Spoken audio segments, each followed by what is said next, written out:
Hi, welcome to Bleav in Clemson Football with Levon Kirkland. I'm Will Vandervort. We appreciate you guys joining us tonight as we get you set for the annual, I guess people probably won't like me saying it this way, but I'm going to say it anyway because it feels this way to me. Annual bloodbath between South Carolina and Clemson, or like we like to say, Clemson, South Carolina, as the Tigers get ready to head to Columbia on Saturday night in Levon Kirkland's backyard right now, by the way, and see the Tigers play against the Gamecocks, 7:30 kickoff on the SEC Network. Levon, man, are you like me? I get giddy every time this game comes up, man. Are you like me? Do you get giddy for this game? Every single time I get giddy about this game, and I even more so when we were playing at what the South Carolina Gamecock fans like to say, Willie B. But I call it home away from home.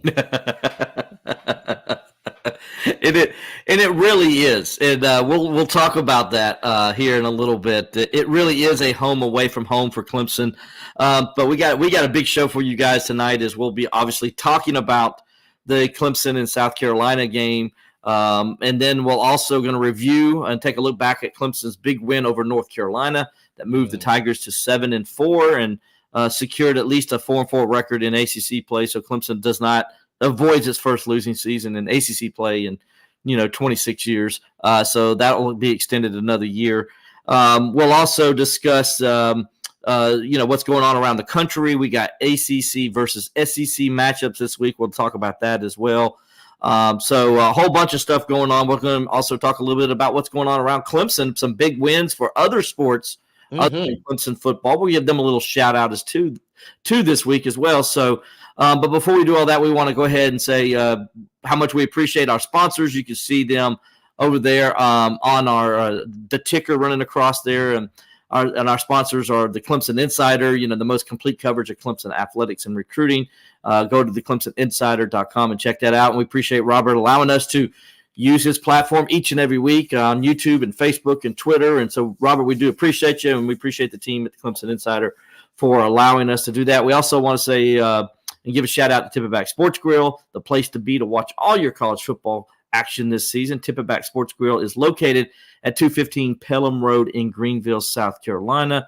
And then our number one sponsor, who's been with us from the beginning, and that would be the good folks at BetOnline. The holiday season is off and rolling with the NFL in full stride, and the NBA and NHL hitting midseason form. BetOnline is your number one destination for all sports wagering information. With up-to-the-minute sports wagering news, odds, trends, and predictions, BetOnline is the top spot for everything pro and amateur sports.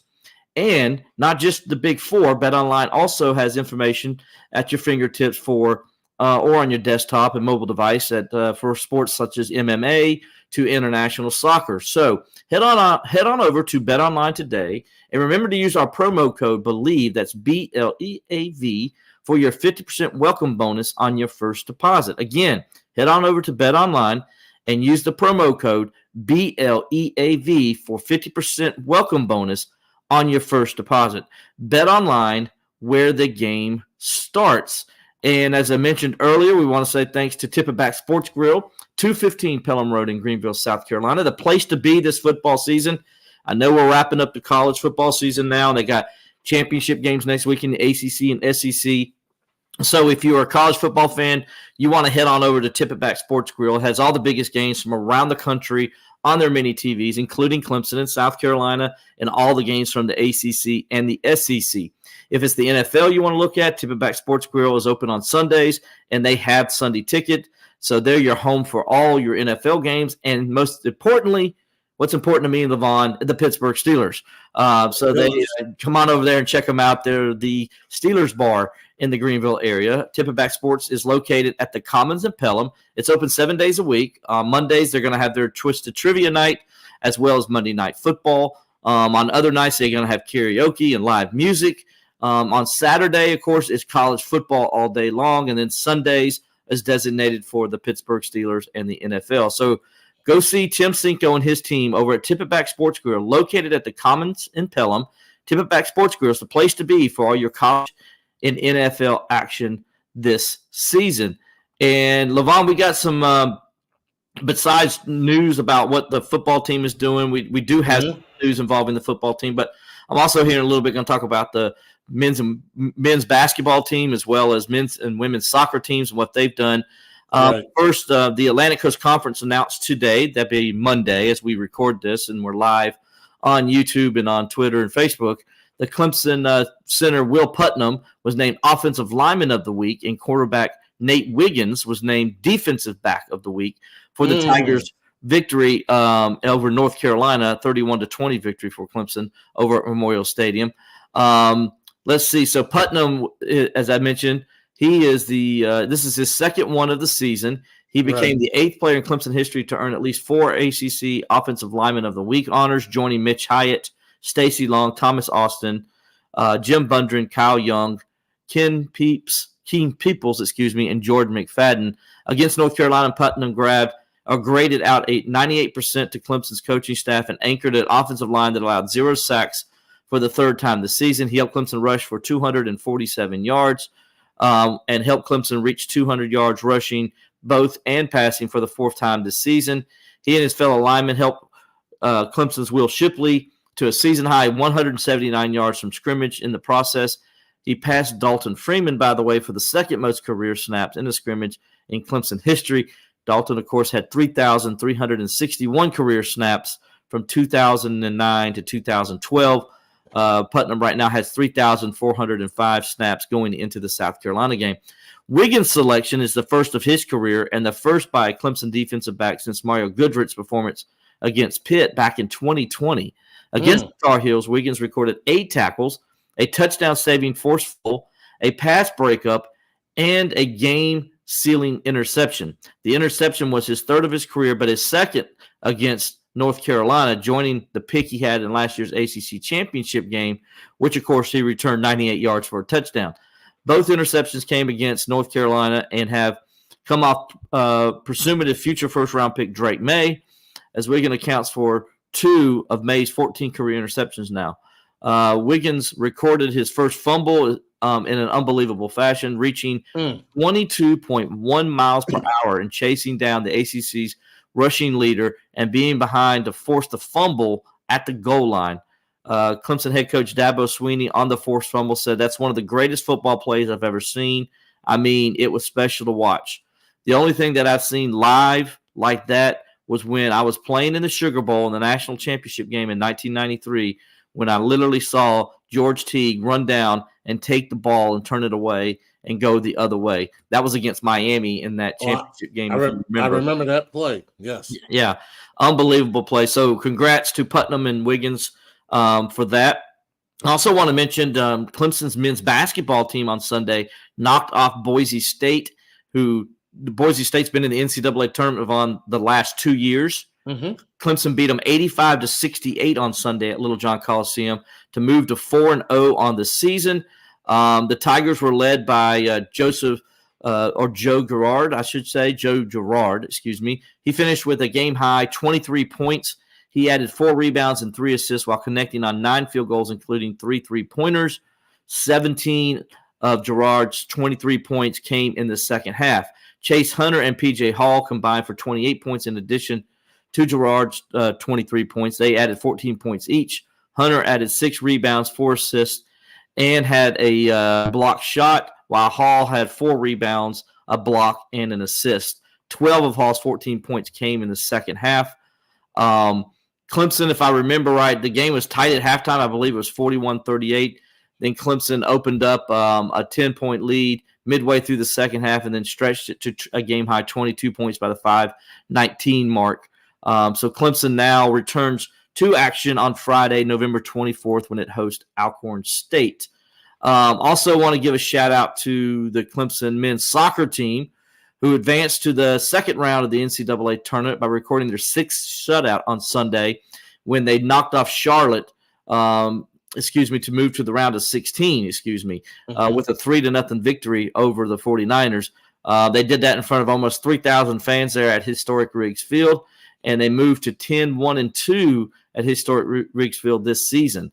So congrats to Coach Noonan and his soccer team as they move on. And by the way, Levon, they're the ACC champions because last week They beat knocked off Carolina. North Carolina in penalty Uh-huh. kicks to win the ACC championship. So congrats to Mike Noonan and his staff and players as they move on to the round of 16 in the NCAA tournament. But Eddie Ronowski and the women's team at Clemson want to give them a shout out as well, Levon, because they advanced. Kicks. Yes. And who did they beat?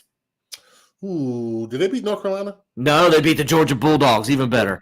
The Bulldogs. They beat the Georgia Bulldogs in penalty kicks on Sunday to advance to the Sweet 16, to the Elite Eight for the sixth time in school history and for the first time in 2020. Megan Bornkamp netted the equalizer in the game's 88th minute, and then Hallie, give me a second here, Hallie. I'm sorry, McKinowitz, I believe that's how you say it, or Makowicz. I'm probably messing it up. I'm sorry. She recorded a clutch penalty save, and as number one Clemson went on to beat Georgia 5-3 in penalty kicks to earn their spot in the Elite Eight. So congratulations to those ladies, to the gentlemen, to the men's basketball team as well. That's outstanding weekend, man, Levon, when you look at it. And by the way, the women's basketball team won too, on Sunday. So it was a good week for Clemson sports when you had all those teams playing in big games and winning. It was an awesome week for Clemson athletics to see those teams do as well as they did. I'm wondering, has there ever been a team or a school that won the women's soccer championship and the men's soccer championship in the same year? I don't know. It's probably happened. I know, it's happened in men's and women's basketball with UConn. Right. I'm sure it's probably happened at some point. But who knows? Women's soccer hasn't been around as long as men's soccer. Well, and the only school I would think, if I had to guess what school it would have been, would be North Carolina, because their women's team is so dominant and has been for years. Mm-hmm. So that's the only one I could think of that maybe has done it at the same time. Man, wouldn't that be something if Clemson could do that? Yes. Oh, no, by the way, I'm glad you said that. Coach Mike Noonan, with that win the other night, I forgot to mention this. I'm sorry, Coach Noonan, because he does watch us from time to time. Coach Noonan, he passed or he tied I.M. Ibrahim, the longtime Clemson Hall of Fame coach, the legend, with his 388th win, which puts him tied with him on the NCAA's career wins list. And obviously, he's now tied for him with not at Clemson, because Ibrahim got all his wins at Clemson, but still he's tied with him on the NCAA's all-time career list. That's congrats to Mike Noonan, because I.M. Ibrahim is a legend, not just at Clemson, but in men's college soccer, because he's no doubt he played a big role in why men's soccer is a big sport now in America. And and so we give Coach Noonan a shout out for that, because he really did just tie a legend. And I know Mrs. Ibrahim up there, she's probably just as proud that he's there with her late husband. No question about it. And I'm glad the basketball team is doing well, both men and women. But I've been waiting on my gear for almost 2 years now. Yeah, Coach Brownell, you hear that? Yeah, I've been waiting on my gear. What's going on? What's happening? I know he came on the show, promised it, and then just went away. They got a big month coming up, and so they got, and we might try to get Coach Brownell on here, maybe. All right, here in the next few weeks, because they're going to play Alabama in the ACC SEC Challenge. They got to play the Gamecocks here pretty soon, and then they got TCU and Memphis lined up. So in the next month, Clemson's going to play all those teams. By the way, all NCAA tournament teams with the exception of South Carolina. Right. But South Carolina's a rivalry game, and South Carolina's playing well right now, by the way, in basketball. They are playing well. Yeah. And so, I watched them play the other day. They played pretty well. They played well. So Clemson's going to have their hands full with that when they come to Little John here in a few weeks. So no question about it. So, hey, big week for Brad Brown. Big month for Brad Brownell and his staff and players over there. As Clemson off to a 4-0 start, maybe get to 5-0 this week. We'll see. Oh, that'd be great. Hope they do. They'll be on Friday night at Little John. So if you're not going to a high school playoff game, by the way, Levon, my Red Raiders are still alive in the high school playoffs. They play for a lower state championship. My Bamberg Earhart Red Raiders. Let me get that correct because the Greenville Red Raiders are also in the upper state finals this week. But I'm talking about my Bamberg Earhart Red Raiders. Going to give my boys a shout out down there in Bamberg. Luckily, we don't have to play your Lamar team because you guys got upset last week. So we're not having to play you guys like we did a few years ago. I think it was last year, actually. You guys knocked us off. So you know what happened, though? The starting quarterback for Lamar High, which is my great nephew, he got hurt. And so he didn't play. But my other great nephew, we called him Zoom. He actually played. And I think Lamar only lost by maybe 2 points or something like that. Yeah. Yeah, they got upset. They missed their starting quarterback. Yeah. And I'm telling you, both of these kids can play. And I'm not just saying that because they come from my blood, but they do come from my blood. Yes. So they're pretty good. Yeah. Well, luckily, nobody in Bamberg comes from my blood. You told me there's no redhead kid about 5'8" out there playing football? No, there's not. Those days are over. Just proud of them, though. I hope they go out there and, and this year, Bamberg has been to the state finals, I think, 3 times in the last 10 years or so. And, that's great. And have gotten beat by Christchurch a couple times. And I think then Southside beat them last year, the year before last. I get my mind. The years are catching up with Levon. They're all running together. But, I hope Bamberg can get there this year and this year beat Christchurch. Christchurch are the defending champions. They're still in it. They got a big win on the road last week as well. So hopefully Bamberg can get to the championship and seal the deal this year and bring a state title. By the way, the last team to win a state championship in Bamberg, I was there. It was the 1990 Bamberg football team. We won the state championship in Class 2A that year. So, so I would like to see another class bring it in, and take our class away from the night. So they can do that if they want to. We haven't won one since 1990, our senior year. So, Lamar was going to be the dark horse this year. We were going to be the dark horse. Yeah. We won 7 games in a row, man, just playing well. And then my nephew got hurt, and that was pretty much it. But I want to say congratulations to those Fosters. Great season. So well. Yeah. Anytime you get to the third round of the playoffs and you're deep into a playoff run, you've had a great season. So no question about it. Yes. Yeah. So congrats to Lamar as well and those guys. All right. Well, listen, I know a lot of people are anxious when they want to hear our thoughts on Clemson football, and we're going to start off with that game against North Carolina. Yes. It was. Look, I think both of us probably agreed that we're not surprised they beat North Carolina because I thought Clemson, if they played their best, they could beat anybody. Sure. And what was good about that game, though, the other day was the fact that the Clemson secondary showed how good they were. Some people are wondering, well, have they really been tested? Because Clemson's like, they lead the ACC in yards per attempt. I think it's like 5.6. It's like sick. It's like ridiculous numbers, and they're second in the conference in total yards allowed and passing yards, 166.7, and completion percentage. They're holding opponents like right at 50% and all that stuff. And everybody was like, yeah, but who have they really played? Have they been tested? And, even coming off after what they did against Georgia Tech, who's been throwing the football pretty well this year. Mm-hmm. I don't think anybody can question them anymore because they played the best set of receivers and they played the best quarterback that they're going to see, period.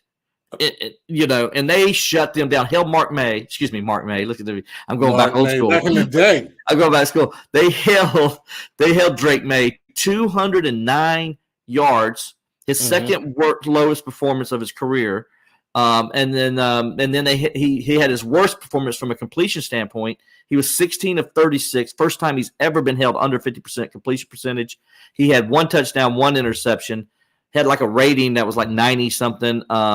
When college rating, which is different than NFL rating. So Clemson secondary, they did their job.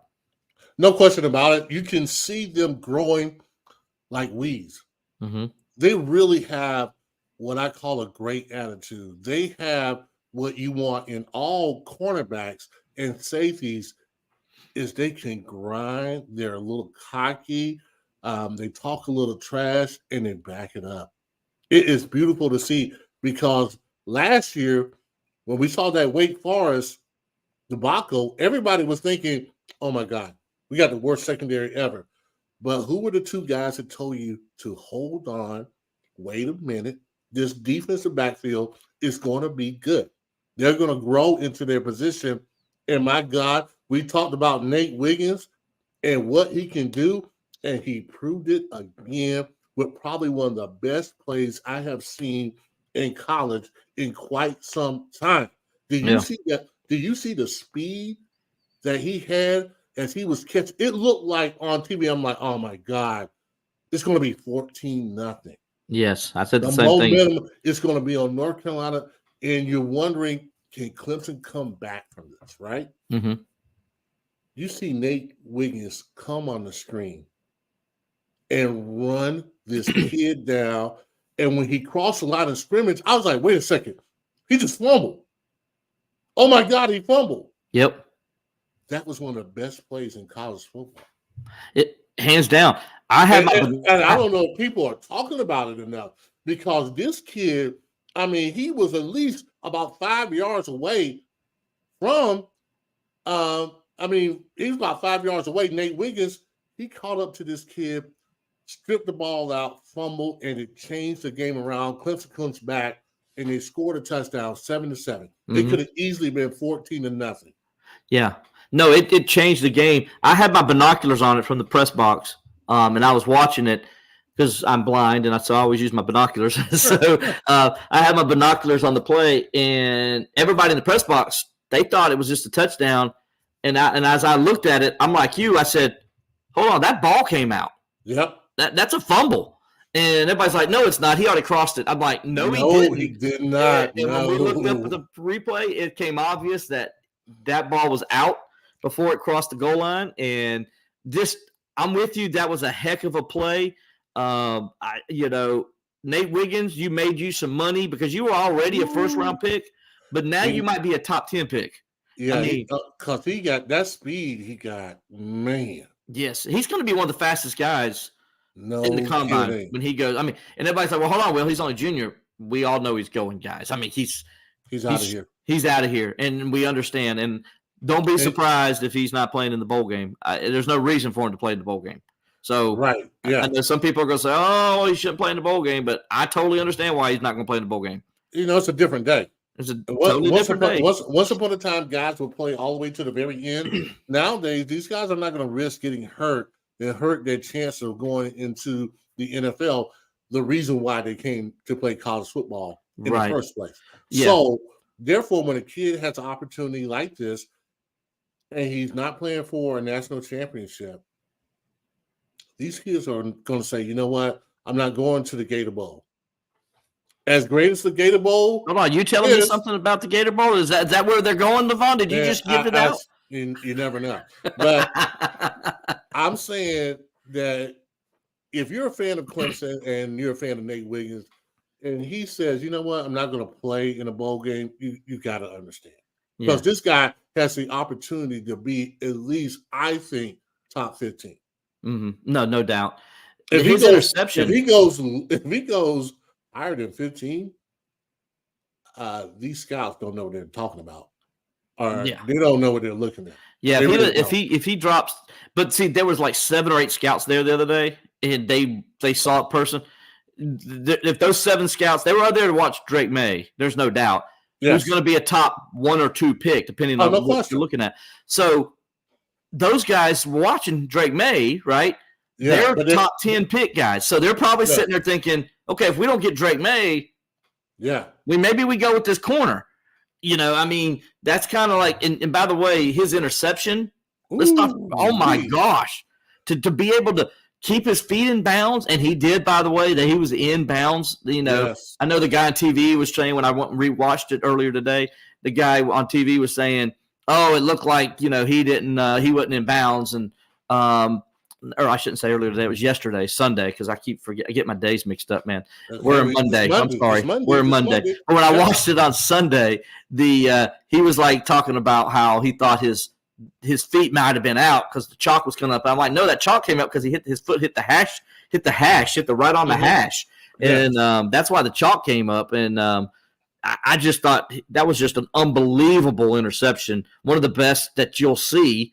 And then that's after what he did earlier and the whole game where he pretty much, after the one play that you give Tez Walker credit for that one long play. After that, Tez Walker didn't do anything. No, didn't do anything at all. And you got to understand, those North Carolina wide receivers are very good.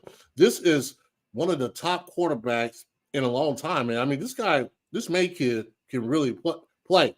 But if you're a scout and you saw that game, it's like a baseball scout seeing somebody throw a 98-mile-per-hour ball and say, you know what, there's nothing to that. What you saw Nate Wiggins do is like a pitcher throwing a 98-mile-per-hour fastball. Mm-hmm. And if you're a scout, you better come back to the general manager and say, listen, there's this kid at Clemson, Nate Wiggins, that can absolutely ball. And I don't know I don't know our DB situation, but we may need to take a look at this kid. Because that rundown he had to force a fumble and that interception was big-time football, big-time plays. And he makes our defense so much better. And speaking, I'm going to miss him. I'm going to miss him. Now, it was the secondary played great. We talked about all the accolades they did there. But, there was some on defense. I was disappointed that the run defense looked as bad as it did. Right. As much as they got after Drake May, and by the way, 4 sacks, 10 quarterback pressures. I mean, you did what you're supposed to against Drake May. But you did not do what you're supposed to against the running game and against Hampton. He is, first of all, he's the best running back I've seen outside of Travis Etienne play in Death Valley. Okay? That Hampton kid is good. And he's a load too now. He is. So I understand, like, you don't want to see all the missed tackles. Not at all. But it seemed like Clemson's going to be like, we're not going to give up anything deep. They're not going to beat us in the pass game. But when you get that kid one-on-one, it's hard to tackle him, man. It's just hard. It's some guys that, man, in open field, it's going to be difficult. Yeah. But we need to tackle better, but I love the pressure and the heat that we got after Mays. I am loving my guy, Capehart. That's how you say his name, correct?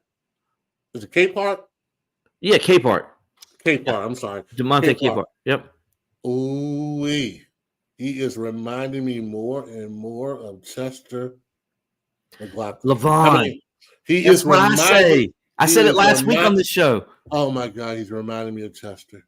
And that means, and Chester is on the hierarchy of defensive linemen in Clemson history. Absolutely. And this kid is reminding me of him. And the funny thing is, I said last week, he wears 19, which is the exact opposite of 91. Yes. Which was Chester's. So.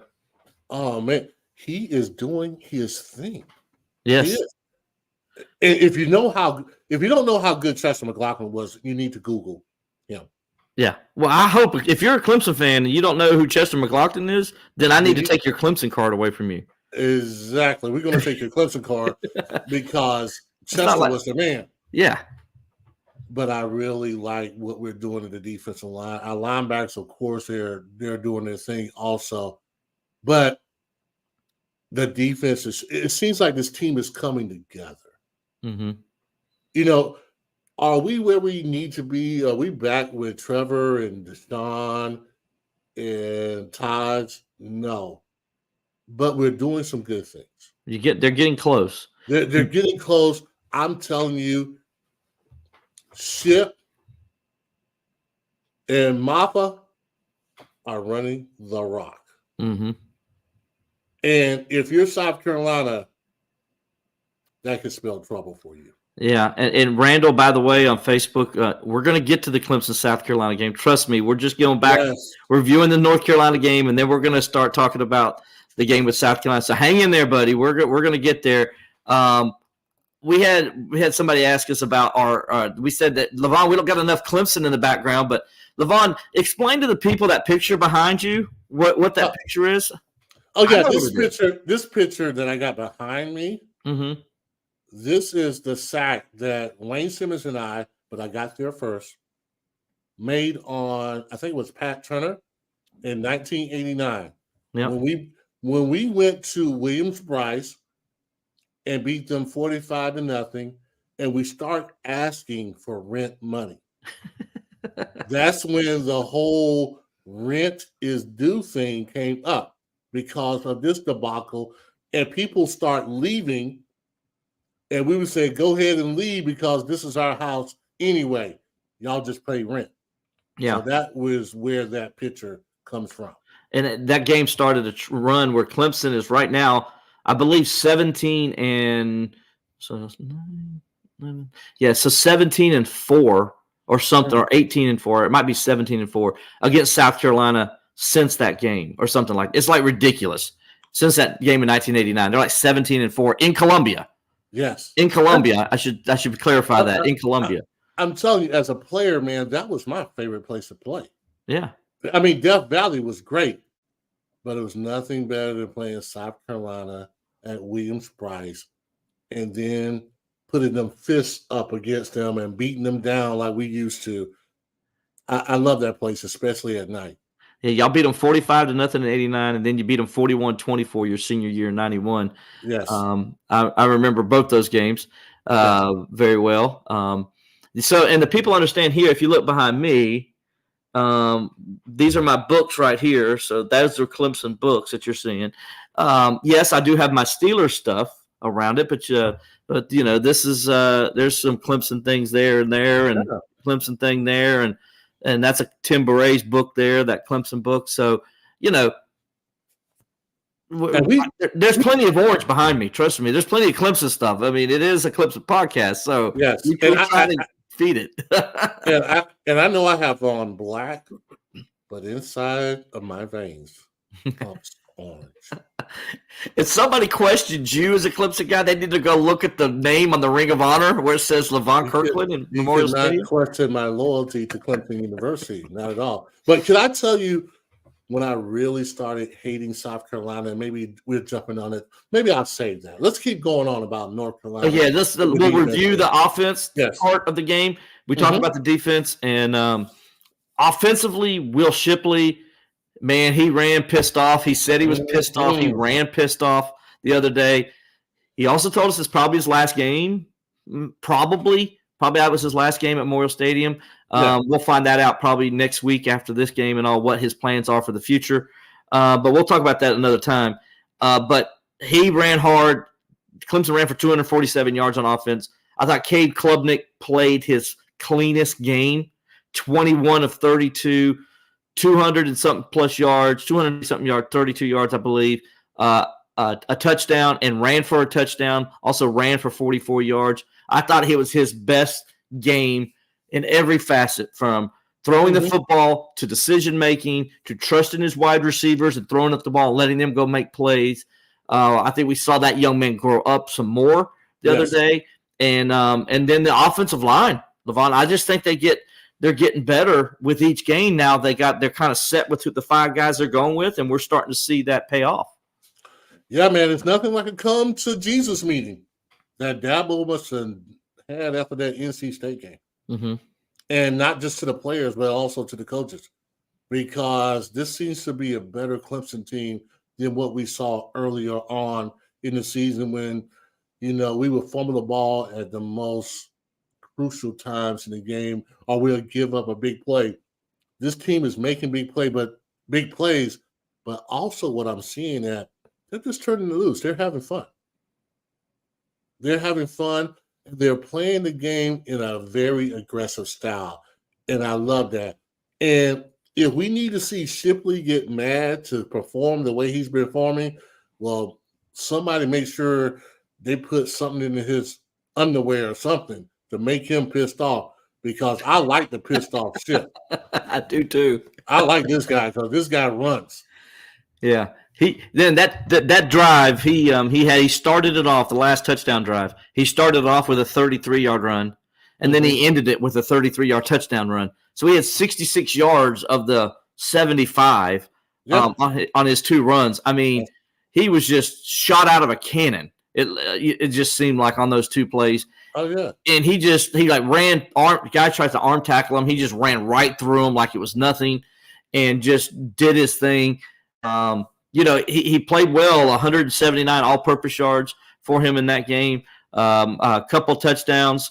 He had a long touchdown run last week against Georgia Tech as well. So Shipley coming back from that concussion, he seems like a different guy.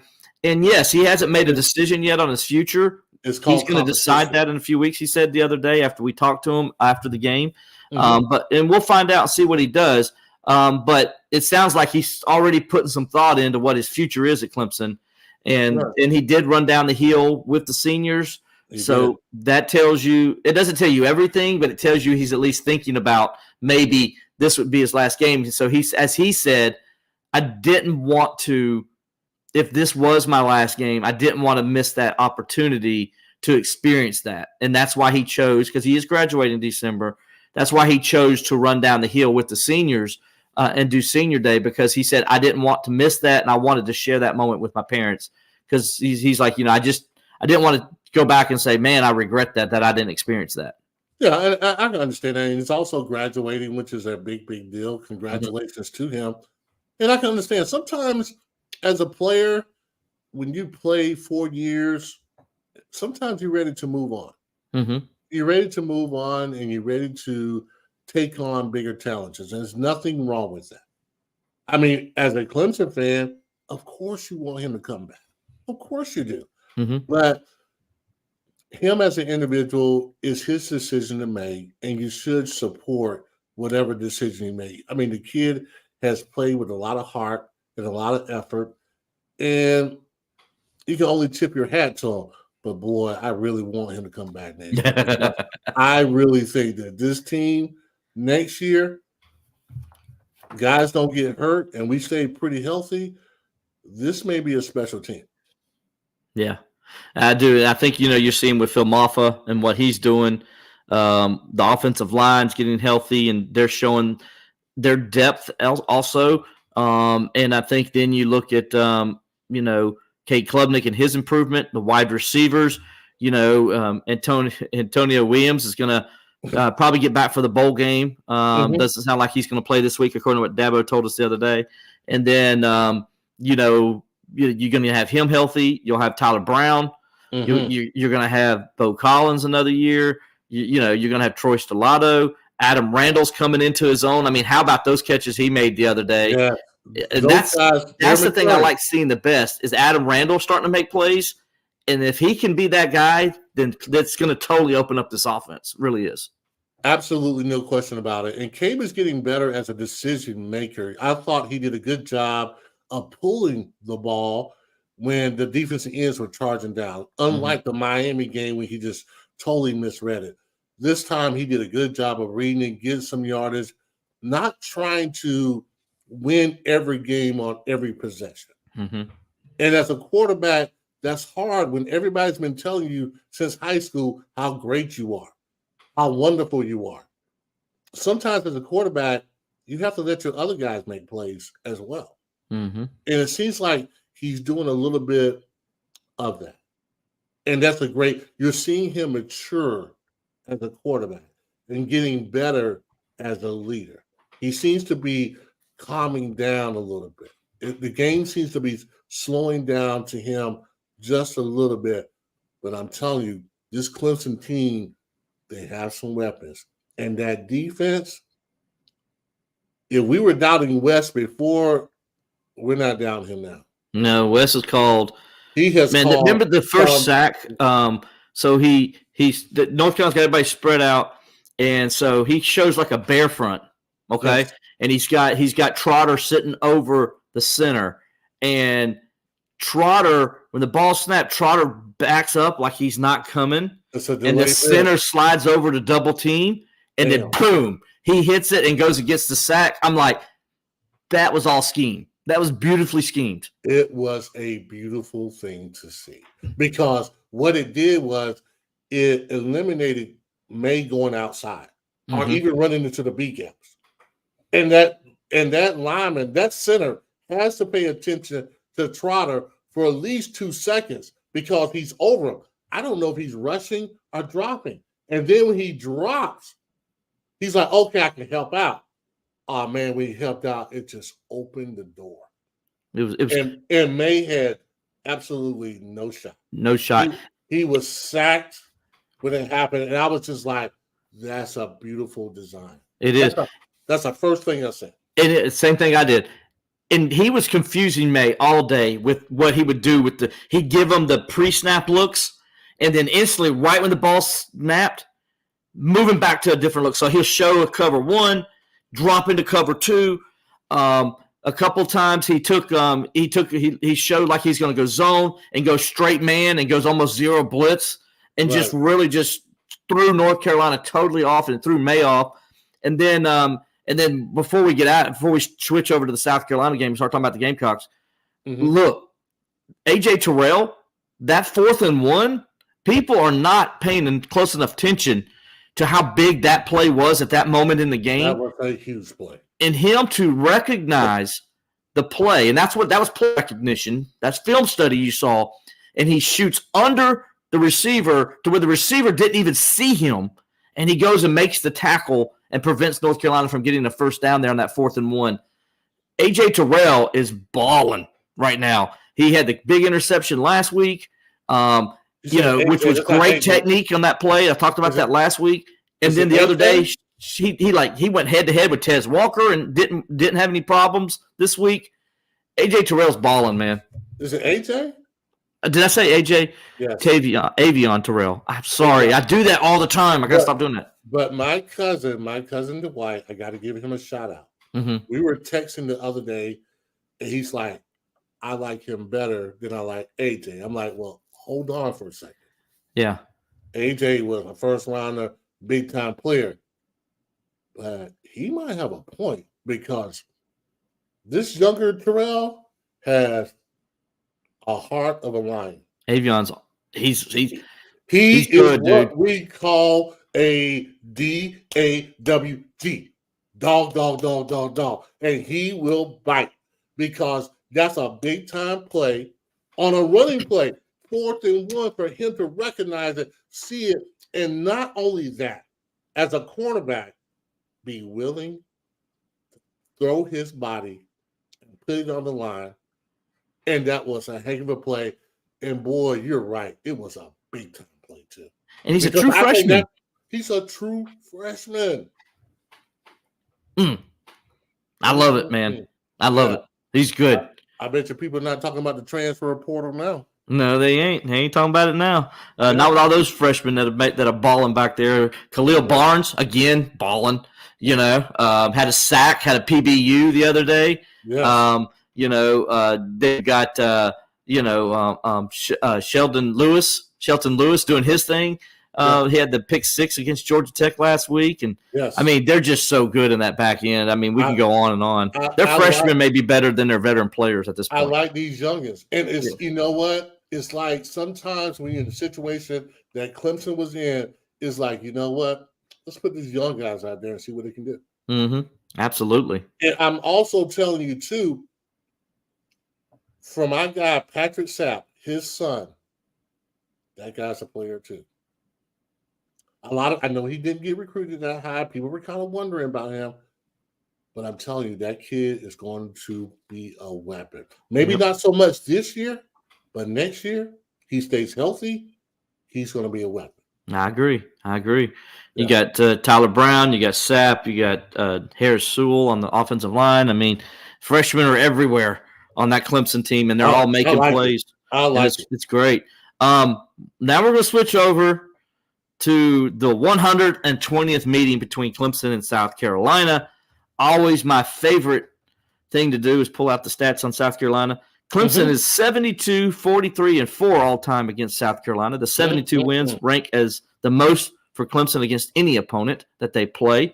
Clemson is 52-32-3 in Columbia. Let me say that again. They're 52-32-3 all time in Columbia. They got a 20-year lead in Columbia. The last meeting in Columbia, Clemson won 30-0 in 2021. And our good friend Larry Williams from Tiger Illustrated, he tweeted out just a little while ago, the last time Clemson allowed a touchdown at Williams-Brice Stadium was in 2017 when the Gamecocks scored with 2:40 left to make the final score 34-10. The last non-garbage time touchdown allowed by Clemson was in Columbia was in 2015. In the last 3 meetings between Clemson and South Carolina at Williams-Brice, Clemson has outscored the Gamecocks 102-13, Levon. I know you love that anymore. Why, Levon? Why do you love that stat? Because you know why I love it. Because Clemson's coming to collect rent, right? Collecting rent. Rent due. It is. It's due. Especially after what happened, I think, last year. Mm-hmm. I think what happened after last year when Clemson, in my opinion, should have won that game. Just keep running the ball. You're going to wear them down. I think the game plan has got to be we're going to run the ball and run the ball often. Yep. And see how long they can last. Now, they're going to come out there. They're going to be hyped up. No question about it. They'll probably wear the all garnet or the all black or something like that.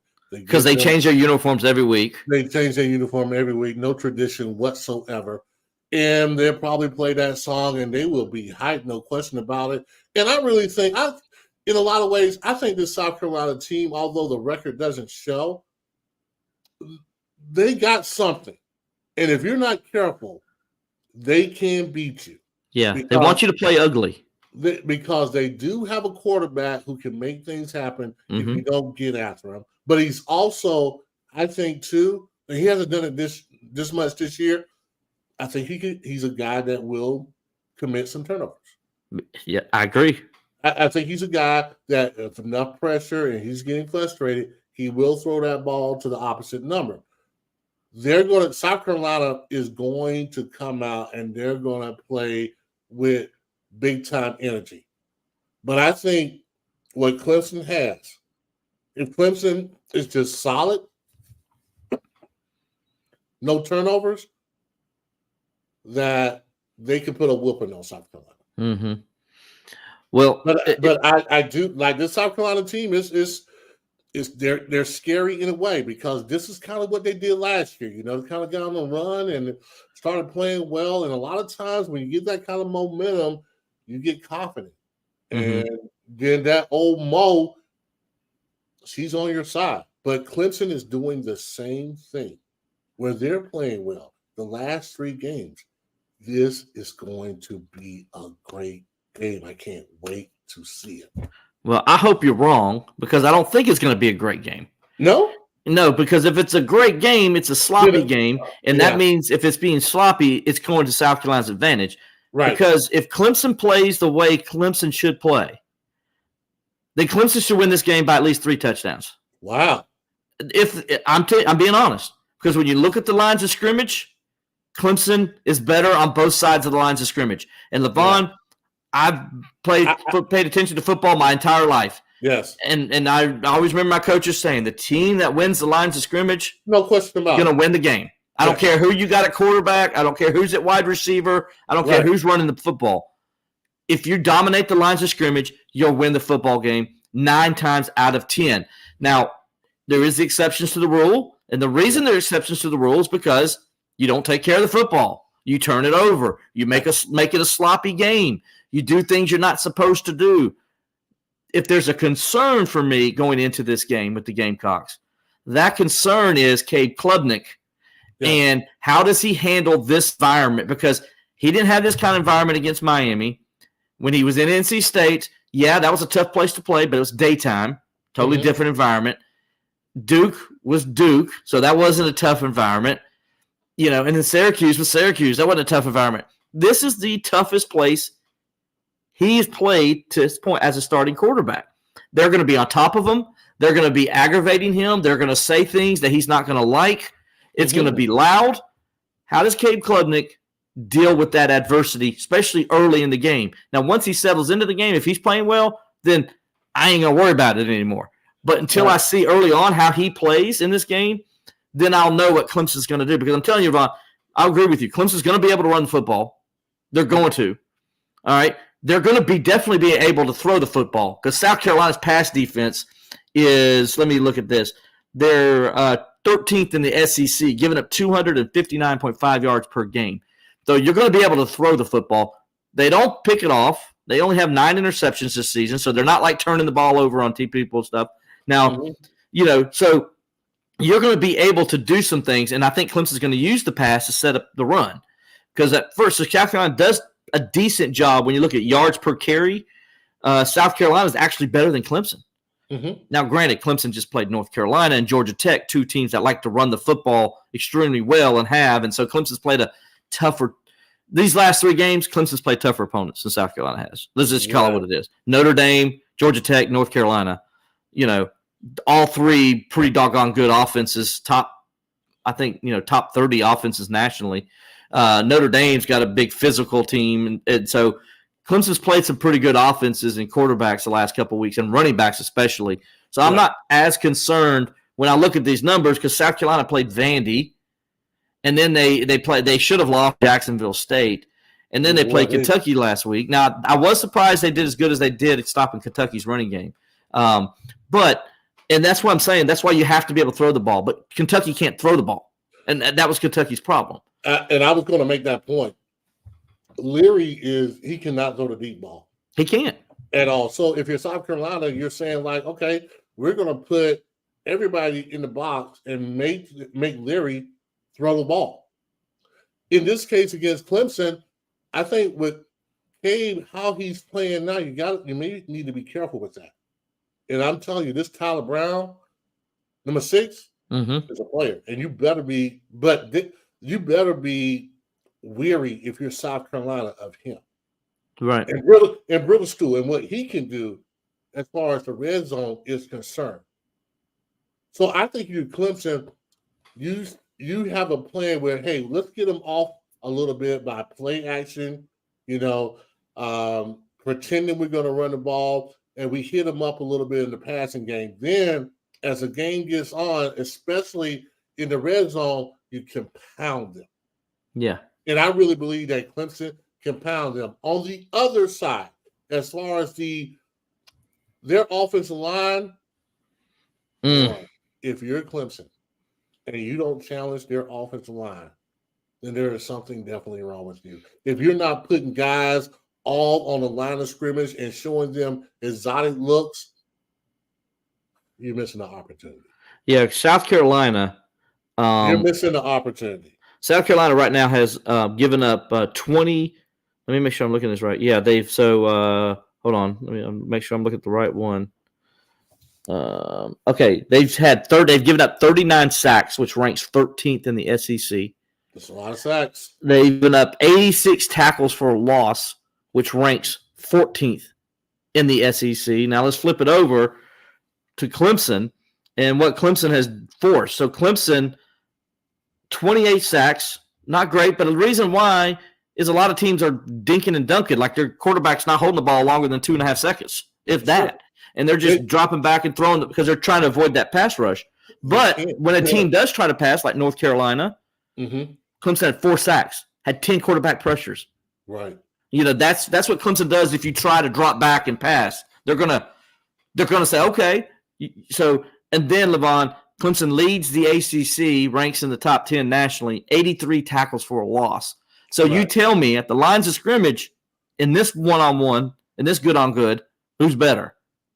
Yeah, I think the only thing that's really dangerous about South Carolina is Rattler in the way he can improvise. And you, as a secondary group, you have to be able to plaster against these guys. And what I mean by plaster is a regular play may be 3 to 4 seconds long. Right. But Rattler, a lot of times, he will scramble and he will look downfield. And that's when a lot of times his wide receivers can get open. And I'm telling you, he got some wide receivers now. They're not bad. Well, they're not bad at all. But if Clemson can cover them and plaster, I think Rattler will have a tough time. He's not close to being May, but he's pretty good. He's pretty good. And I think that was the mistake last year. They let him scramble around a little bit, and he had some open guys. That's usually happening when the play breaks down and nobody's getting back to him. Right. I'm telling you, that D-line that we got this year, those linebackers that we got this year will cause them some problems. If you stay back in that pocket with XT coming after you, you're going to be in trouble. Yeah. With Parker coming after you, you're going to be in trouble.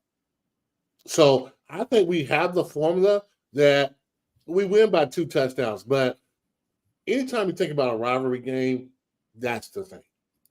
It's going to be full of emotions. If you're Clemson, you got to ride this wave. And you got to knock them off their high horse because they're going to be coming out there turning flips. They're going to have 2001 playing. Everybody's going to be hyped up. And you know what you got to do? You got to hit them straight in the mouth in the first quarter to shut them up, to make them go back to the corner and be like, I see 3 of them, coach. You got to hit them in the mouth real early. Let them know that you're not playing around and that you're going to get after them all game long. This is going to be a cage match. And who comes out there ready to fight? Because both teams are going to be ready. They're going to be hyped up. But who's going to be the team that lasts the longest? That's the team that's going to win. Yeah, and speaking of South Carolina, they got a couple of injury notes. Joyner, the running back, used to be quarterback / safety, wide receiver. Now he's running back. He's coming back for this game. Shane Beamer announced he will play. Wells, the talented wide receiver that they have, he's probable for this game. Don't know if he's going to be able to play yet or not, but they may get him back, and that would be a big deal for South Carolina because he is a playmaker. He is a guy that can be a playmaker now, and that takes pressure off Xavier Leggett, their fine-standing wide receiver who leads the SEC with 1,187 yards. He's got 7 touchdowns on 65 receptions. He's averaging 18.3 yards per reception. He's a player. Now, he is a player, but I like Clemson still in this matchup, and I tell you why, Levon, because I like Clemson's secondary. We just saw him shut down North Carolina. Mm-hmm. Tez Bryant is going to be probably the first wide receiver taken in the NFL draft. And Clemson shut him down for the most part. Clemson shut down J.J. Jones for the most part. After he got that one long catch, he didn't get nothing the rest of the game. Will South Carolina get a play here or there? Absolutely they will, because they got a great quarterback and they got a great wide receiver, and they'll go at one point they're going to connect. But I don't think they can consistently connect, and that's the key for Clemson. And you're right. What Clemson needs to improve on is making sure that Spencer Rattler can't get out of the pocket and get those 20-yard runs like we saw Drake May do last week. Clemson's got to do better. Dabo talked about that. That's going to be something that's addressed in practice, that they got to close those lanes, make sure he stays inside the pocket, and that allow the pass rush to get to him and put him down. One thing I did like about what they did last week with May, and I hope they do this with Rattler, was when they went to tackle, they put their hands on the ball so he couldn't bring the ball up and do one of those Drake May things he likes to do. Yes. Rattler's the same kind of guy. You got to get your hands on the ball when you tackle him so he doesn't bring it up and try to make a play as he's going to the ground when things start to break down. The Clemson secondary did a wonderful job, I thought, when things broke down for May. And when he had no choice but to run. So I think the back end can hold up and not allow the big pass play that we saw last year that South Carolina did so well on. That's going to be big in this game. I'm with you 100%. I think Clemson's defense is much better than it was a year ago. I think the pass rush, if Spencer Rattler wants to keep a play alive and that he's not going to throw it within 2 seconds, then I think that's going to help Clemson to get to him. But I don't think they're going to do that. I think you're going to see them do dink and dunks. They're going to do get the ball out of their hands fast and try to make Clemson miss in space. Yeah. Right. And that's what they're going to try to do. If you hold that ball, you start massaging, you trying to run around like he did last year, they're going to be more than 4 sacks. It's going to be 5 or 6 sacks. Mm-hmm. I think that's how good Clemson D-line is playing right now.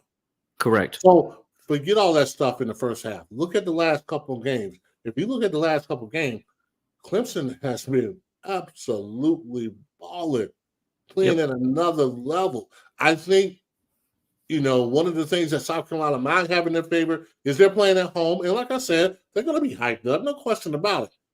But Clemson needs to hit them in the mouth real early. Mm-hmm. Let them know what time it is. Absolutely. Get a couple 3 and outs. then they start thinking back to like, oh, here we go again. And it's going to be a very interesting game. No question about it. I think it's going to be a game where Clemson's going to win the game. But, it's going to be a fight at first. It really is. Mm-hmm. And I think if Clemson plays the way that we know they can, they haven't really, to me, they haven't played their best game yet. Even though they played well against Notre Dame, Georgia Tech, and North Carolina, I think they still haven't played their best game. And if Shipley and Maffa are running the ball like they've been running, that's going to be trouble for South Carolina. And if Cade Klubnik can be if Cade Klubnik can be involved in the running game like he was against North Carolina, he had 44 yards rushing. That's huge. Yeah. Oh no, that is so huge when your quarterback can run the football like that. Then yes, the key for this the whole game. There's one key. And South Carolina knows it. It's just as well Clemson does. South Carolina knows their only chance they have to win this game is they have to force turnovers. They have to have short fields and have momentum plays like that. Make it ugly like they did against Kentucky, because Kentucky would move the ball down the field and then Kentucky turned it over. Kentucky had 2 turnovers inside Carolina's 30-yard line, 1 in the end zone, where Kentucky should have won that game probably by 2 scores. But Carolina uglied it up, as I like to say. Well, it was ugly, and they're winning. I mean, if you're looking at it for real, I mean, if you look at the Jacksonville State game, basically Jacksonville State should have won that game. Yeah. And the only reason they didn't, Levon, 4 turnovers. Yeah. The only reason Kentucky didn't beat them, 3 turnovers. Yes. And we have turned the ball over a great deal this year, but not in the last 3 games. We still got that nagging turnover, but we're doing a little bit better as far as making sure that we take care of the ball and giving ourselves an opportunity to get in the red zone. We're getting in the red zone like we always do, but now we're scoring touchdowns. It's simple math, Levon. Yeah. Clemson, when they win the turnover battle, 7-0. When they've lost the turnover battle, 0-4. Exactly. Last year, when Clemson won the turnover battle, 11-0. When they didn't win the turnover battle, 0-3. Yeah. Pretty simple math when it comes to Clemson football. Because Clemson is good enough to beat everybody. And years past with Trevor and Travis, when they would turn the ball over and they'd lose that battle, they were so good that they could overcome it. Now, people have caught up a little bit with them. Clemson's still better overall, but there isn't much room for mistakes. So they have to play good, clean football. Right. And when they do, they win. Yeah, we can't play like you said before. We can't play bad and still win games before. Like we could give a turnover, or we can be down, but you knew that margin of error is like this now. Yeah, but the margin of error, you can't play bad football and expect to win against anybody really. Mm-hmm. But when these guys play well, and they play with the energy that they played with last week, Georgia Tech, Notre Dame, then I think Clemson can beat a lot of teams, the majority of teams. And I do too. Look, Notre Dame is a good football team.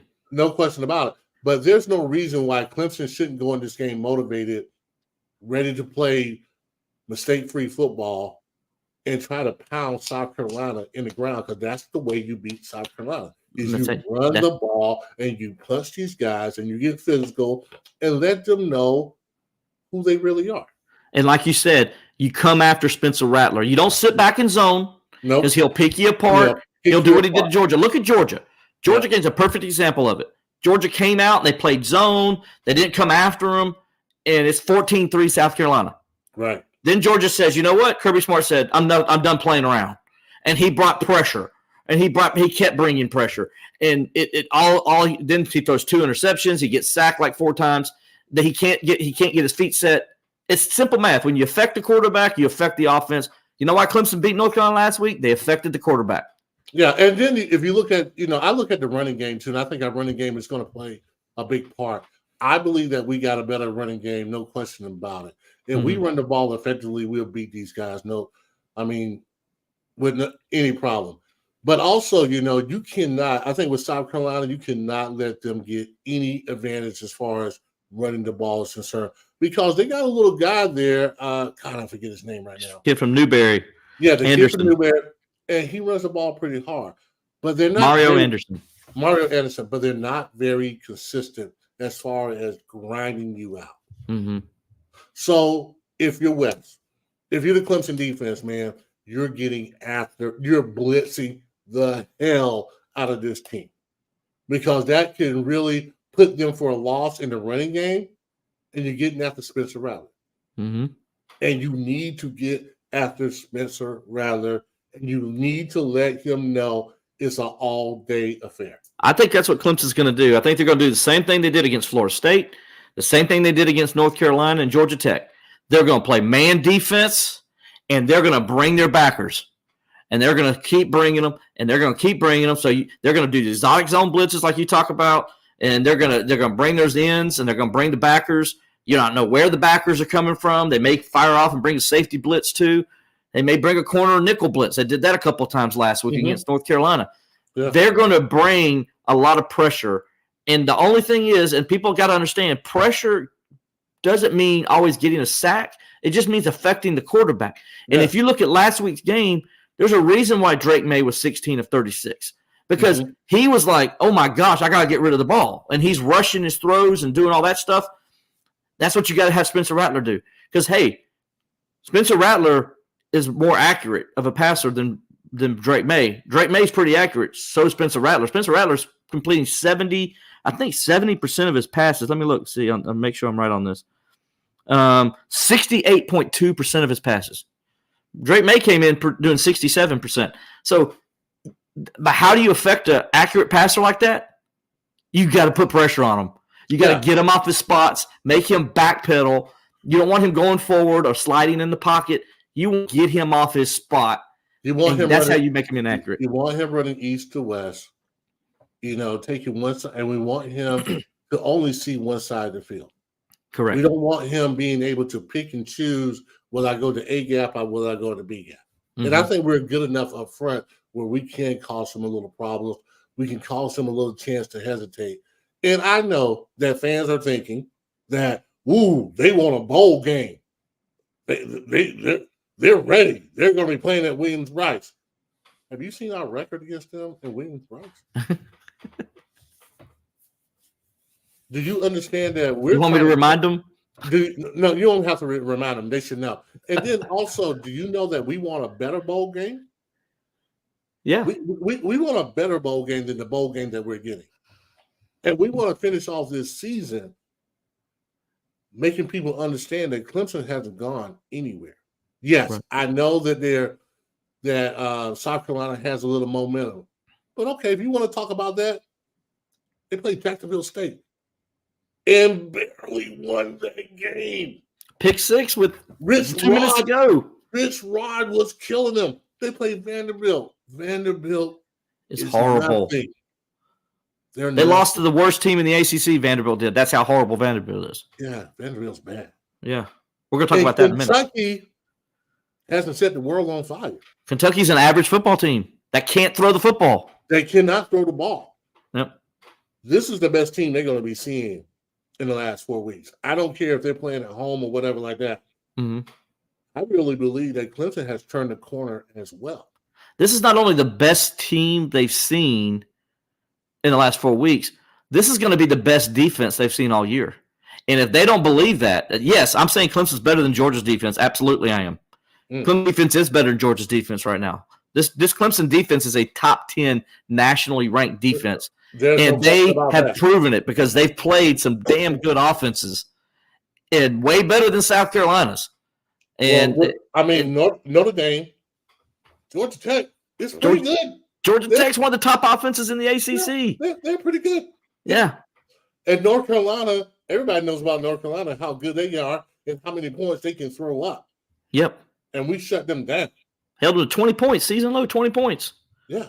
Held Notre Dame to season low in points. So, I don't really believe that, somebody may say that, Clemson may be intimidated to go to Williams-Brice. No way. No. No way we're intimidated. You think Tyler Davis and Xavier Thomas, who played in national championship games, are intimidated going to Williams-Brice? No.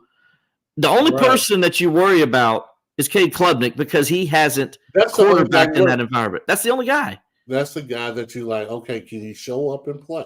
That's a big guy. Don't get me wrong. Yeah. That's the key to this whole game. Cade Klubnik, when we put it all together, it isn't Spencer Rattler and his receiver.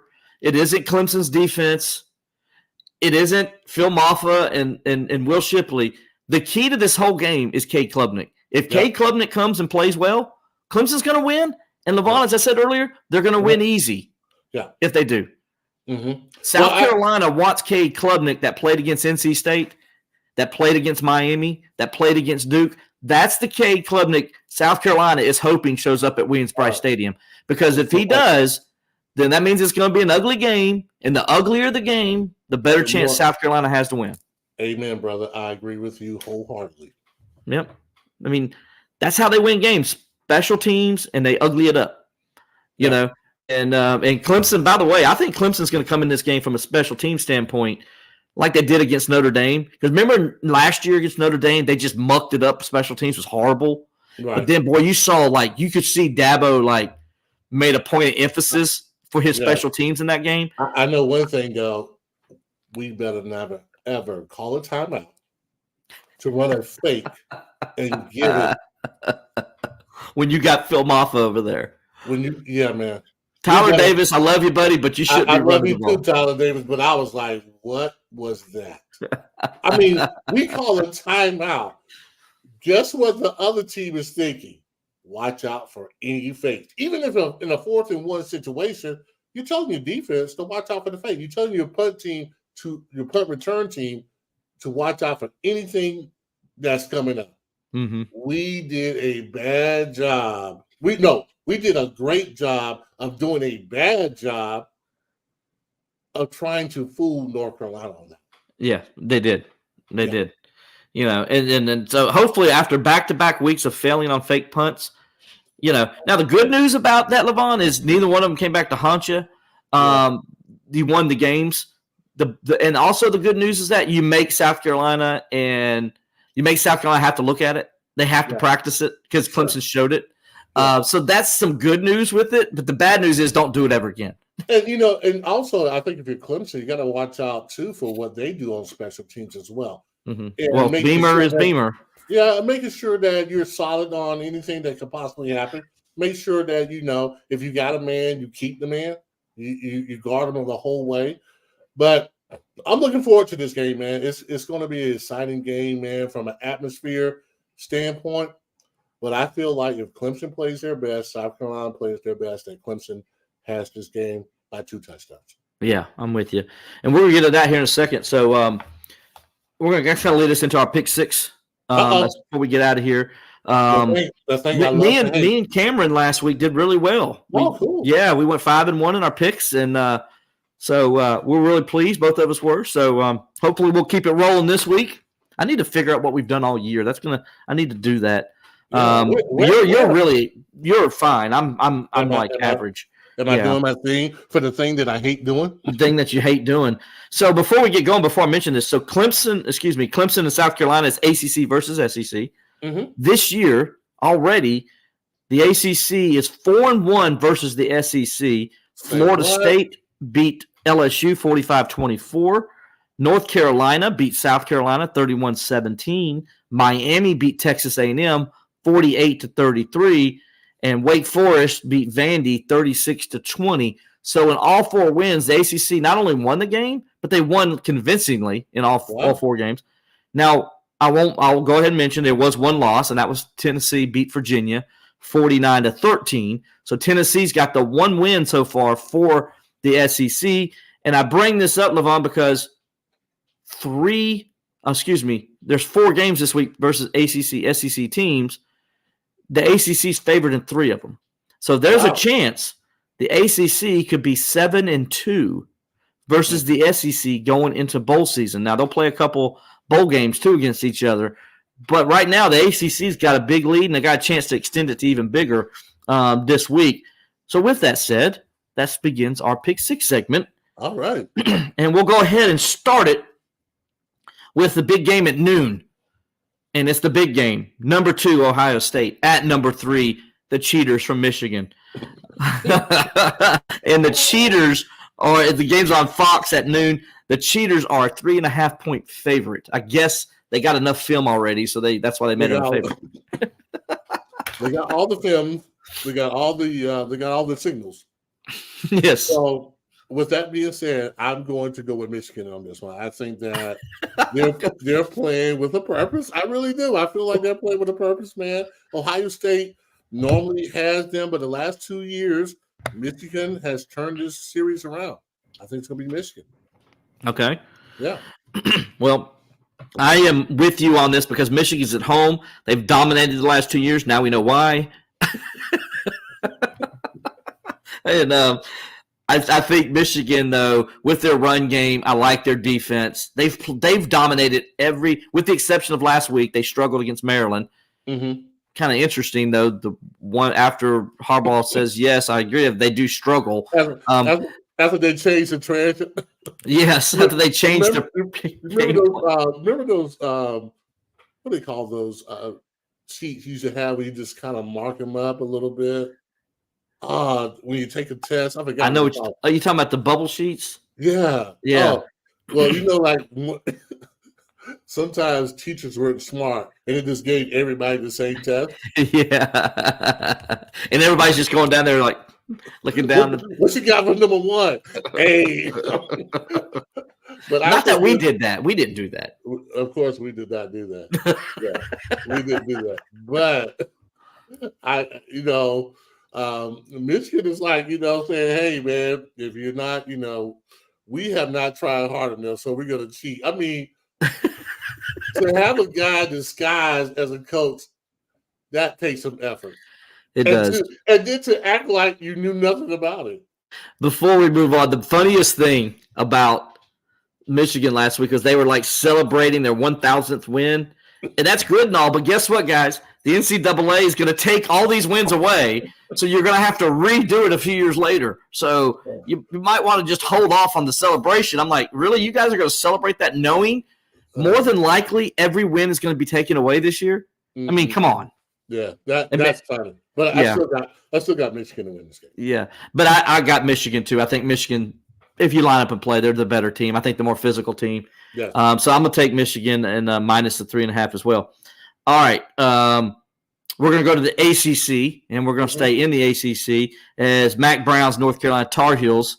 Mac Brown, by the way, said while rewatched the game yesterday, he said that the reason he was going for fourth downs was because he wanted to take it to Clemson. He wanted to beat them down. I'm like, okay. Well, that didn't work out too well, did it, Mac? But that's what the play-by-play guy said. He wanted to blow Clemson out. And okay. So, okay. It didn't work out well. I think they were 1 for 4 on fourth down or something like that. He didn't tell his team that, though, right? No, obviously. Anyway, North Carolina at NC State. Both teams are 8-3, by the way. NC State is, they got the worst offense in the ACC. It's not even close, but somehow they're 8-3. I don't know. Their defense is really good. That's one reason. 8 p.m. kickoff, ACC Network. The Tar Heels are a 2-point favorite in this rivalry game. I'm going to take State with the points on this one. I think that North Carolina is going to walk in the game, and I just don't really trust North Carolina. I don't. Yeah. I don't trust. I don't trust NC State either. Yeah. You know what? Let me change my mind. Let me put it this way. I think North Carolina's going to win the game. Okay. I think they're going to win the game, but it's going to be tight. Okay. Yeah. I'm with you. I'm going to take North Carolina. Minus 2. Okay. Yeah, I'm going to take North Carolina. Okay. Yeah. I'm with you. I started thinking about the NC State offense, and I'm like, let me ring it back a little bit. Yeah. North Carolina's defense isn't very good, but they should be at least good enough to stop NC State. Yeah, exactly. Yeah. Yeah. I'm with you. I think Drake May and the offense they have is too much firepower. Yeah. NC State's defense is good, and they'll hold May. Don't hold them, down. They'll hold them in check, but they just don't have an offense to help them out. So I'm gonna go North Carolina minus the 2 as well. First ACC SEC game. Number 1, Georgia at Georgia Tech. Georgia Tech's much better. They're bowl eligible. They're going bowling. They're 6-5. They finished 5-3 in the ACC. So you give Georgia Tech credit for somehow they lost to Bowling Green. Don't know how that happened. But anyway, it's a 7:30 kickoff on ABC. The Bulldogs are a 24-point favorite. And they probably should be. Levon's loser is Georgia Tech. All right, Leonard's losers. There you go. Remember Leonard's losers? I remember Leonard's losers. Yeah, Levon's loser is Georgia Tech. Yeah. Yeah. I like what Coach Keys is doing at Georgia Tech. I think he's building a very good program that's going to be something to deal with in a few years, but he's still not there yet. His offense is there. His defense isn't. The defense is horrible. It's the worst defense in college football. We saw that up close and personal a few weeks ago. We sure did. Georgia has got one of the better offenses in college football, and they are just hitting their stride right now. Yeah, and that's the scary part. Oh, that's the scary part, just hitting their stride. I think Georgia Tech's going to get smashed. I do too. I'm with you. I think we're both going. Give us Georgia minus the 24. Right. No question. All right. Sticking with the ACC SEC contest. Kentucky. It's just Kentucky. Kentucky Levon at number 9 Louisville at noon. ABC. Louisville is a 7-point favorite. And they should be. Louisville. Kentucky, though, is like Clemson to South Carolina. They just seem to muck it up for Louisville. Like, they just always beat them. Like Lamar Jackson lost to them. Oh, God. How did that happen? I don't know. But I'm gonna go with Louisville. I'm gonna put my faith in Louisville. Okay. Yeah. I'm gonna put my faith in them, and I'm gonna take the points too. Yeah. Okay. I'm nervous with Louisville playing their first ACC championship game. Yeah. And they haven't been there before, haven't done that. How do you handle success? You got to get ready. You got another game to play next week. They're not used to that. Right. That's a whole new world for them. I think Louisville wins, but I don't think they cover. I think that 7 points is high. Really? So give me Kentucky plus the 7. I'm going to take the points. All right, you're taking the points. Levon says this pedal to the metal. All right, so next game, sticking with the ACC SEC theme. Number 4, Florida State, without Jordan Travis. At Florida, without their starting quarterback. 7 p.m. kickoff on ESPN. FSU is a favorite by 6.5.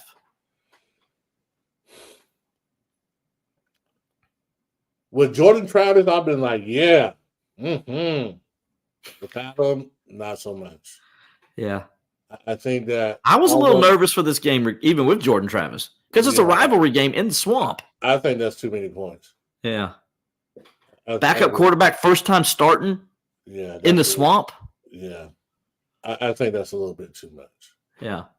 Yeah. I'm going to go with Florida on this. I'm not saying that Florida State will lose this game, but I think 6 is too much. Yeah. I'm with you. I think Florida State still wins the game. But I'm a little nervous with a backup cornerback going to the swamp. I don't care if Florida's got to do their backup quarterback. Florida State is not a very good run team. Right. They don't run the football very well. And that could hurt them in this game if they can't get going. Florida is a different team. When they play in Florida and they play at the swamp, they're a totally different team than they are when they play on the road. And they got little ETN. And they got little ETN. They can cause some problems. Let's be honest. Miami should have beat Florida State, and Clemson should have beat Florida State. Florida State has warts with Jordan Travis. They do have some warts, but I think Florida State wins a close one. So give me Florida plus the 6.5. Amen, brother. Look at us. Yeah. All right. Then finally, sticking with the ACC, SEC, and the final one, and the one everybody's been waiting for us to say who's going to win and lose, even though we've sort of already said it. Clemson at South Carolina. 7:30 p.m. kickoff on the SEC network. Clemson is a 7-point favorite. The over and under is set at 52.5. Wow. Yeah. I can kind of see the 52. Yeah, I can see that. Yeah, because South Carolina doesn't kill. I mean, South Carolina's only averaging 27 points a game. Clemson's averaging 30 points a game. I get it.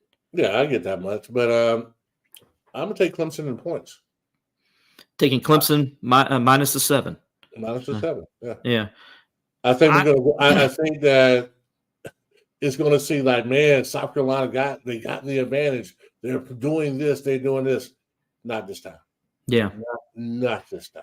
No. I think Clemson is going to come into this game mad for a couple reasons. First of all, they're mad about last year. Yeah. That they know that they gave that game to South Carolina, and South Carolina knows they gave that game to them. Now, South Carolina won it, and you give them the win, and they won it. They made the plays when they had to. No question about it. But Clemson gave that game to them. Twice Clemson led by double digits. Twice Clemson was in control of that game, and Clemson let them back in by just mucking up. Yeah. Remember that you get the safety, all the momos on your side, you're up 11 points, and then what do you do? Or 9 points, and then what do? You do the special team. You do a special team stupid play, fumble, and then South Carolina scores. Yeah, you know, give them the momentum right back. You give momentum right back, and it's like, they did that several times in that game with turnovers. They got a chance to win the game at the end, and what did they do? Now, first of all, give South Carolina the play. Atkins, I believe, was his name, the tight end who made all those plays. Yeah, he made a strip. He stripped them from the ball, and Clemson had a chance. You got to take care of the football. You can't leave that football hanging out there. Yeah. South Carolina player made the play. You got to play. You got to play sound football, especially in a rivalry game when you go into their plays, especially for them at night. It's supposed to be something about them at night when they play. So you got to be calm and cool and understand the situation that they're going to have some energy, but you just got to be able to knock that energy out and play the game of football. Play the game. If you play the game of football, you should win this game by 2 touchdowns. But if you don't, and like you said earlier, if we play ugly, it's going to be a dogfight. It's going to be a dogfight. And this game should not end in a dogfight. It really shouldn't. It should be Clemson by 2 touchdowns. But they got to play sound football. They play sound football, I'm confident about this game. You're right, Aaron Gibson. I know USC threw a pick 6 and also threw the ball in the end zone for that. But that goes to my point that Clemson was controlling the game. And should not at that point. Clemson's leading in the game, and Clemson is doing what they're supposed to do. But they gave it away after that, and that's when it started to give the game away. So I see your point. I understand you're saying Clemson made Carolina turn the ball over too. And let me put it this way: when you're a team and if you're winning the game, man, make the other team make the mistakes. Yeah, don't start getting fancy and start doing things that are uncharacteristic of your team. Right. Don't give them momentum. If you're winning by 14 and you're Clemson, run the ball on them. Yeah. Don't do any special teams, fake field goal punts, whatever. Don't try to hand the ball to Phil Maffa on a kickoff. Yeah. If you don't get it, hey, it's 4th and 1 or 4th and 2. It's okay to punt it and make them drive and try to drive the ball. It's okay. Yeah. So I say Clemson, if you don't give the big plays, and I know it's cliche. I mean, of course, don't give up the big play. But in this case, that's what South Carolina did last year. It was all big plays. Yeah.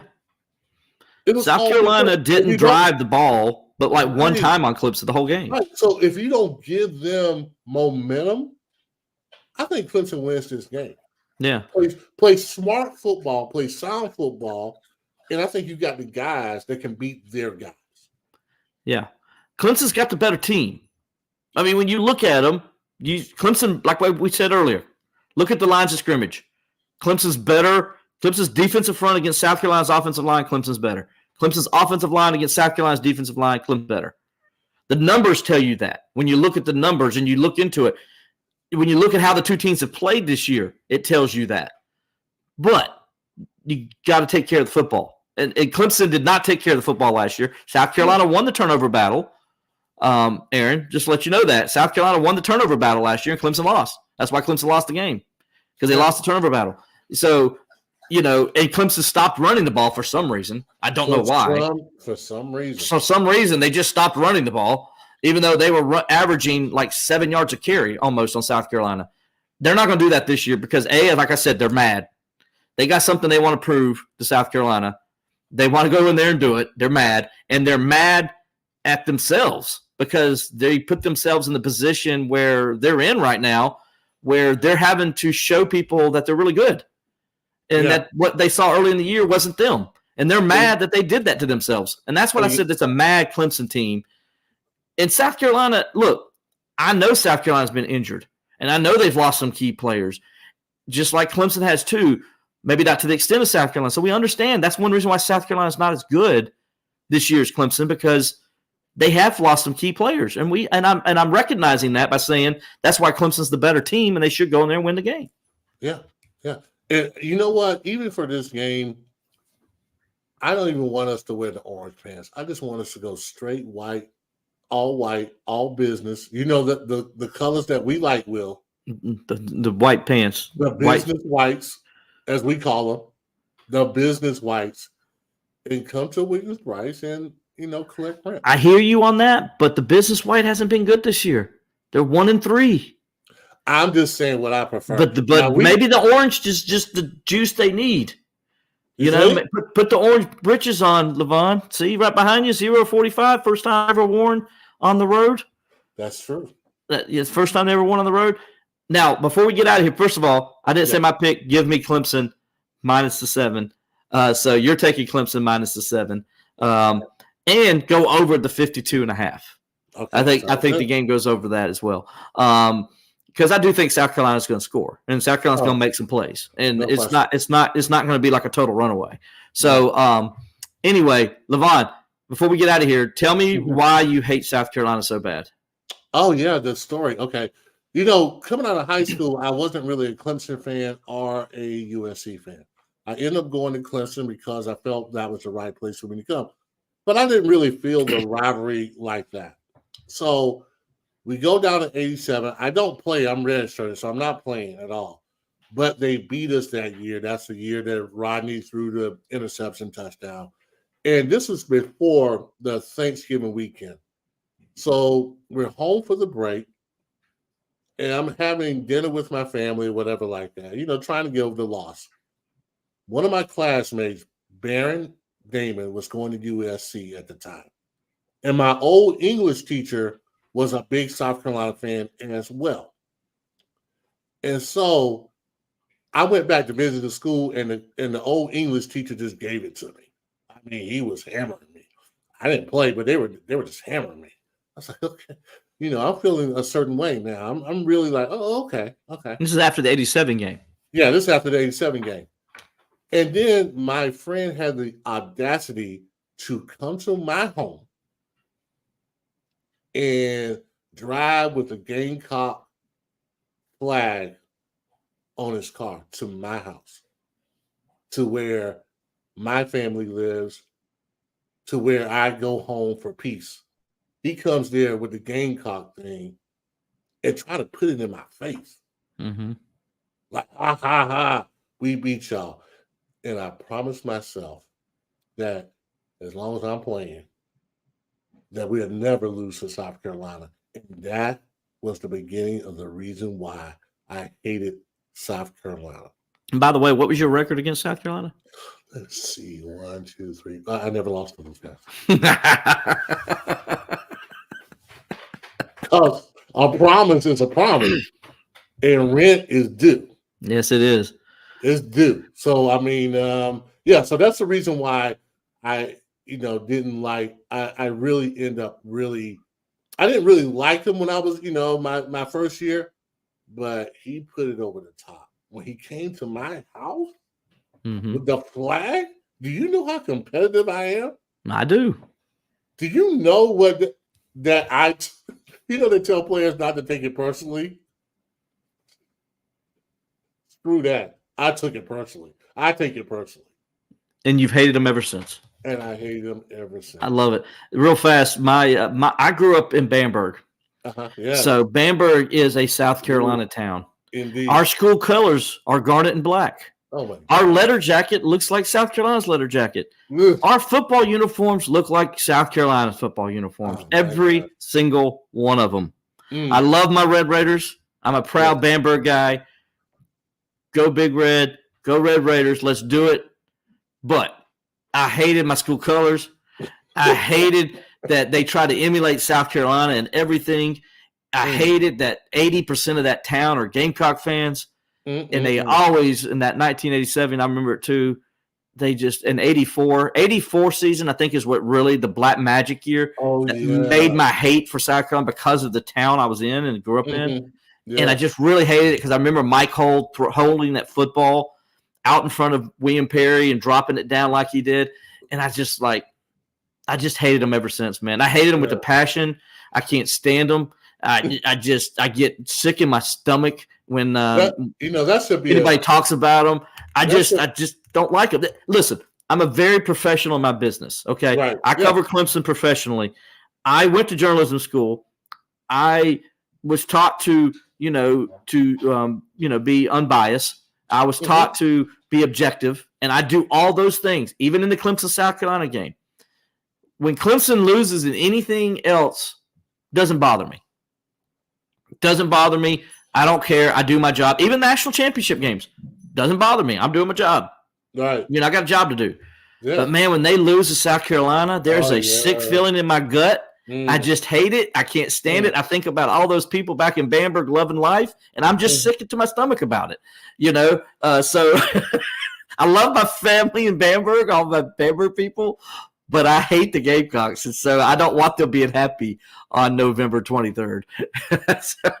It's bad when you watch them and just like you want them to lose.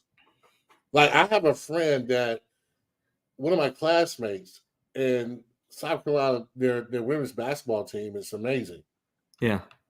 But she got mad because I remember, rooting for Connecticut. And she said, "How can you do that?" I was like, "There's no way in my DNA that I root for South Carolina." I congratulate them. Yeah, same here. If they win, Don Staley. Don Staley in what program? Yeah, totally congratulate them. No problem. But do I want them to win? And people they couldn't understand that. And I couldn't understand why they couldn't understand. I could not root for them. No matter what. If I'm sitting in a bar and I'm not working, it's just Will Vandervort, the regular Joe, at a bar, having a beer with his buddies, eating some wings, and South Carolina's playing anybody, I'm pulling for anybody. Yeah. I'm not pulling for South Carolina in anything. I'm born and raised in this state. Yeah. I don't care if they're playing for a national championship. I want them to lose. If Will Vandervort, the guy drinking a beer, eating wings, is watching the game, that's what I'm doing. I'm not pulling for him. I'm not either. No way I'm pulling for him. I'm not going to do that. And I think she's an amazing coach. Oh, she's a great coach. I like Shane Beamer. And by the way, real fast before we get off of that. As a man, I like Shane Beamer. By the way, before we get off of this, that basketball player they got, that guard. Oh, she's amazing. She's a female Magic Johnson. No question about it. She's unbelievable. Yeah. She's they're gonna win. I'm sorry, everybody, but as long as that young lady's playing for South Carolina, they're winning national championship every year. So Dawn's about to really stack up.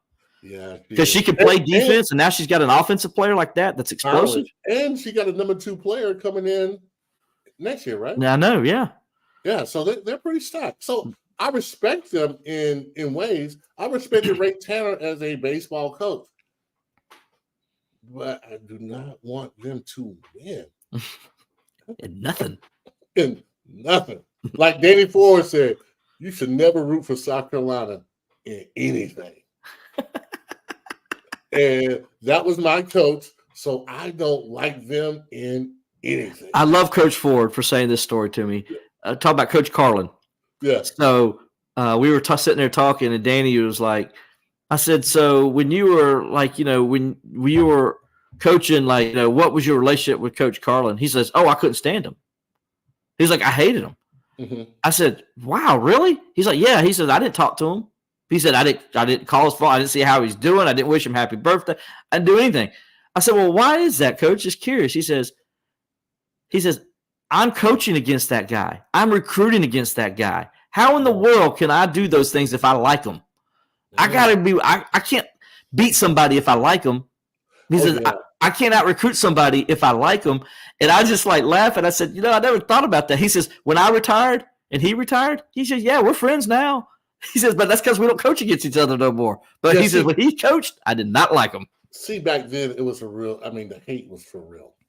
Mm-hmm. Like you really did not like him. Yeah. And like one of my friends, Corey Miller, played for South Carolina, and I got to tell you, I played against him in high school. We played in the same division, whatever. I like Corey as, in high school, but the years he was at South Carolina, could not stand the guy. It's nothing personal. It really wasn't anything personal. It's just you got that color on. He had the garden black on, and I just couldn't take it. I just did not like those guys. Yeah. Yeah. I told Coach Rump that when he coached at Clemson. I said, man, I like you now because I played against Coach Rump when he was at Calhoun County High School. Right. And then he goes to South Carolina, and of course I'm pulling against him. So when he got to Clemson and he's coaching, and I said, I finally get to pull for you, man, because you're wearing Clemson, and you're not wearing. And he laughed. He says, "What do you mean?" I said, "When you were at Columbia, it's like, man, when you playing for them, it's like, dude, I couldn't stand you." Yeah. The hate is real. The hate is real. So anybody South Carolina, Hey, they hate Clemson too. They do. And if they say they don't, they're lying. Yeah. I always hate when somebody says, "Oh, well, I go for Clemson." I go for Clemson, and then. But if South Carolina is playing anybody besides Clemson, well, I'll go for South Carolina. Bull crap. You're not a real fan. You're not a real fan. I call bull crap. Yeah, you need to jump off the bandwagon. Exactly. Yeah, just get away. Yeah, we don't appreciate you, and you're a sinner in our book. Love it. 120th edition of Clemson, South Carolina will be this week in Columbia, 7:30 kickoff on SEC Network. I'll be there covering the game. Going to make my trek down to Columbia on Saturday afternoon. So, Levon, thanks, buddy, as always. We'll be back next week to talk about this game. Hopefully, we're talking about a Clemson win. That's it. And I'm, we're going to leave it there. So, anyway, for Levon Kirkland, I'm Will Vandervort. Thanks for being with us. We appreciate you guys. We'll talk to you next week on Bleav in Clemson Football with Levon Kirkland.